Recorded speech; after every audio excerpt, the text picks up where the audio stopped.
નમસ્કાર વિદ્યાર્થી મિત્રો આજે આપણે આ વિડીયોની અંદર સ્વઅધ્યયન પોથી એટલે કે સ્વાધ્યાય પોથી ધોરણ 7 વિષય ગુજરાતી પાઠ નંબર 17 સિંહની દોસ્તીની વાત કરવાના છીએ। તો સ્વાધ્યાય પોથીનો ધોરણ 7 વિષય ગુજરાતીનો પાઠ 17 સિંહની દોસ્તી।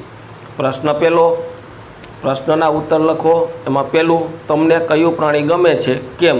મને કૂતરું પ્રાણી ગમે છે, કેમ કે તે એક વફાદાર પ્રાણી છે, બધી વાતો સમજી શકે છે અને આપણી રક્ષા પણ કરે છે, રાત્રે ઘરની ચોકી પણ કરે છે।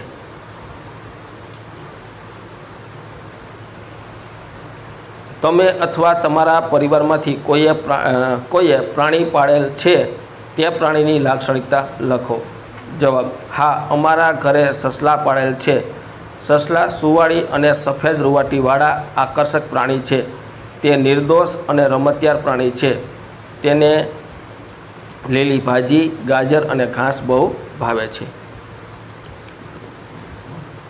ત્યાર પછી પ્રશ્ન 3, તમે પાળેલા પ્રાણીઓ તમારા પ્રત્યે વફાદારી કે પ્રેમનો કોઈ યાદગાર પ્રસંગ વર્ણવો।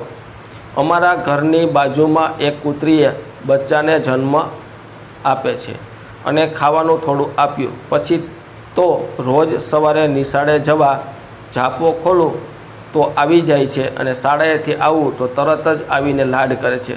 હંમેશા અમારી સાથે રહે છે અને આખી રાત મારા ઘરની ચોકી કરે છે।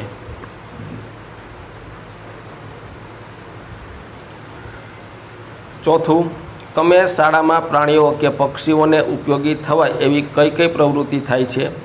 તમને એ પ્રવૃત્તિ ગમે છે? શા માટે? અમારી શાળામાં પ્રાણીઓ માટે ચાટ તથા પીવાના પાણીની વ્યવસ્થા છે। પક્ષીઓ માટે દરેક રૂમ આગળ દાણા અને પાણી નાખવાની ટોકરીઓ બાંધેલી છે।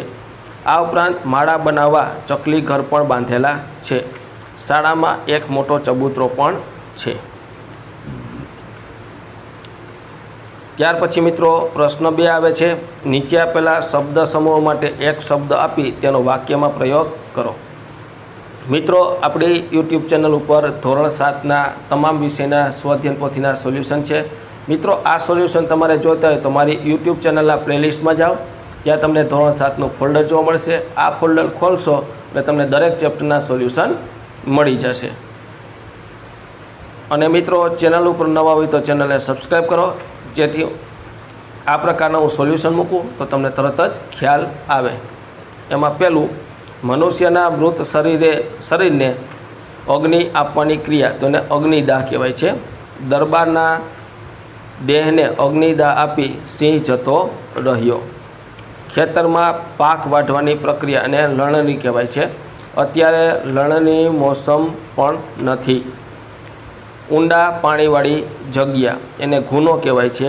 એકાએક દરબારની નજર નદીના ખૂણા પર પડી।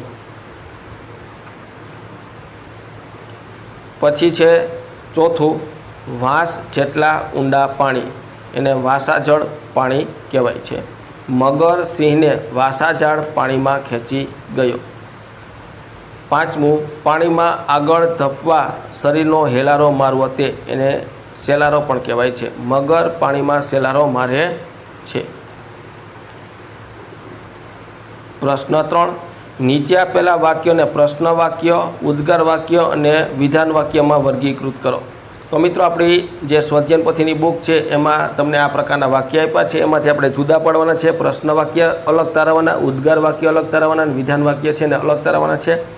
તો અહીંયા મેં પહેલાં પ્રશ્ન વાક્ય બનાવેલા છે। રાજલબાને મળવા કોણ આવ્યું હતું? પ્રશ્નાર્થ ચિહ્ન। આકાશ આજે શાળાએ મોડો કેમ આવ્યો? પ્રશ્નાર્થ ચિહ્ન। તમે બાળકો માટે નવા કપડાં ક્યારે લાવશો? પ્રશ્નાર્થ ચિહ્ન। નૈનાએ કિંજલને કાનમાં શું કહ્યું? પ્રશ્નાર્થ ચિહ્ન। ત્યાર પછી આપણે ઉદ્ગાર વાક્ય બનાવવાના છે। હવે ઉદ્ગાર વાક્ય જોઈએ। માતાનો સંતાન પ્રત્યે પ્રેમ કેવો અનોખો હોય છે? ઉદ્ગાર ચિહ્ન કરવાનું છે। વાહ, પછી ઉદ્ગાર ચિહ્ન। સ્વીટુએ કેટલું સુંદર ગ્લાસ પેઇન્ટિંગ બનાવ્યું છે? ઉદ્ગાર ચિહ્ન। અરો, સૂર્યની લાલાશ તો જુઓ? ઉદ્ગાર ચિહ્ન। બાની યાદમાં લાલી કૂતરી પણ રડતી હતી. ઉદ્ગાર ચિહ્ન. હવે વિધાન વાક્ય. વરસાદ ઝરમર ઝરમર વરસી રહ્યો છે. આપણે સ્વચ્છતા રાખવી જોઈએ. પ્રશ્ન 4. તમારી શાળાના પુસ્તકાલયમાંથી લોકકથાઓ અને પ્રાણી પ્રેમની વાર્તાઓને લગતા પુસ્તકો શોધી તેના નામ લખો. એમાં જવાબ છે ઈસપની બોધકથાઓ ભાગ 1 થી 12. તો મિત્રો આપણી લાઇબ્રેરીમાં પુસ્તક છે ઈસપની બોધકથાઓ ભાગ 1 થી 2. પંચતંત્રની વાર્તાઓ એ પણ છે. ઢીંગલી રે ઢીંગલી એ પણ છે. ગીજુભાઈ બધેકાની બાળ વાર્તાઓ, બાલ સૃષ્ટિ. તો આપણી લાઇબ્રેરીમાં ઘણા બધા પુસ્તકો છે, એમના તમે અહીંયા નામ લખી શકો છો. પ્રશ્ન 5.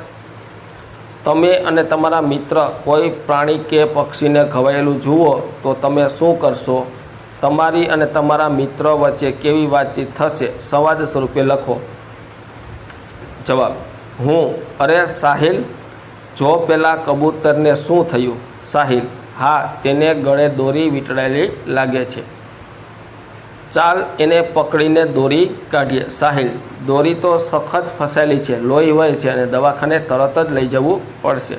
સારું, આપણે તેને દવાખાને લઈ જઈએ. સાહિલ કે હાશ, હવે આ ઠીક. હા પણ હજી તેને 2 દિવસ સાચવવું પડશે. ત્યાર પછી મિત્રો પ્રશ્ન 6 આવે છે. નીચે આપેલા વાક્યોમાંથી પ્રાદેશિક લોકબોલીના શબ્દ શોધીને લખો. કોક ઉજળે લુગડે મેં માન વયો આવે. તો કોક ઉજળે મેં માન વયો આવે. તો આ બધા લોકબોલીના શબ્દો છે. મને રોડશોમાં, તો રોડશો અને માં આ બંને શબ્દ છે. હવે ચીથડા સીધ ફાડવા, તો ચીથડા અને સીધ. ભેંસ્યું બધી મરી ખૂટી, તો એમાં લોકબોલીનો શબ્દ છે ભેંસ્યું. આંબિયા ભેડા તારી કાયના રાય રાય જેવા કટકા જાણે છે, તો આંધિયા અને ભેડા. પ્રશ્ન 7. શોધેલા બધા જ પ્રાદેશિક લોકબોલીના શબ્દોને શબ્દકોશના ક્રમમાં ગોઠવો. તો આપણે જે આગળ લોકબોલીના આપણે શબ્દ જોયા હતા એને આપણે શબ્દકોશના ક્રમમાં ગોઠવવાના છે. એમાં આંધિયા, ઉજળે, કોક, ચીથરા, ભેંસ્યું, ભેળા, માં, મહેમાન, રોડસો, વયો આવે અને સીધ. તો મિત્રો આ તો આપણું ધોરણ 7 વિષય ગુજરાતી પાઠ નંબર 17 સિંહની દોસ્તીનું સંપૂર્ણ સોલ્યુશન જોયું. મિત્રો આવા સોલ્યુશન મેળવવા માટે આપણી ચેનલને સબસ્ક્રાઈબ કરો અને આ વિડીયો તમારા મિત્રો સાથે શેર કરો, જેથી એ પણ સ્વાધ્યાયન પોથીનું સોલ્યુશન કરી શકે.